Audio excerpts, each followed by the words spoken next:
I'm Jesse. Welcome to your devotion. We're going to learn more about Mary, not the mother of Jesus, but the sister of Martha and Lazarus. We're also going to learn more about Judas. When you think about Judas biblically, you immediately associate him with his betrayal of Jesus, and that's right, but there's actually more to it. Judas was guilty of more than betraying Jesus. He also stole. Here's John chapter 12. Beginning in verse 3.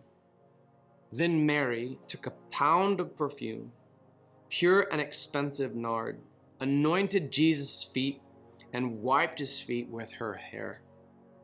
So the house was filled with the fragrance of the perfume. Then one of his disciples, Judas Iscariot, who was about to betray him, said, "Why wasn't this perfume sold for 300 denarii and given to the poor?"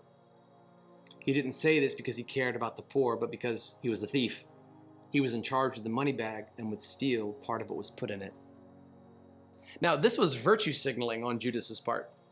I care about the poor. Why wasn't this expensive perfume sold for 300 denarii and given to the poor? Like, Judas is virtue signaling. Did you catch that? By the way, John didn't know in the moment that he was.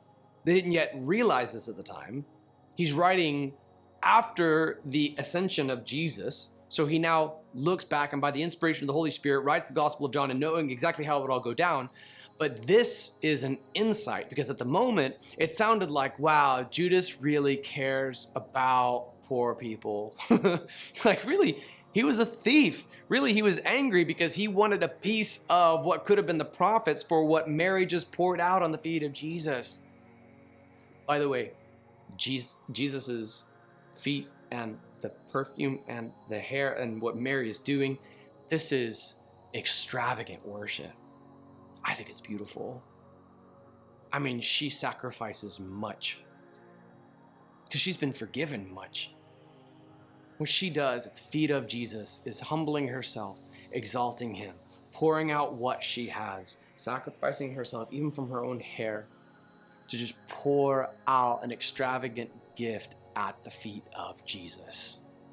Would you ready your heart for worship at the Redemption Church this weekend to worship extravagantly?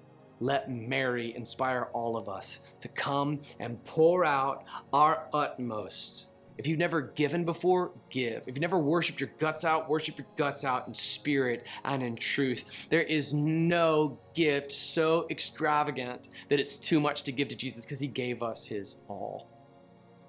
We see Judas virtue signal and try to look like he cares about the poor, but we see Mary exhibit extravagant worship that I believe is worthy of emulation. And I want to see the Redemption Church worship like Mary this weekend. I'll see you soon.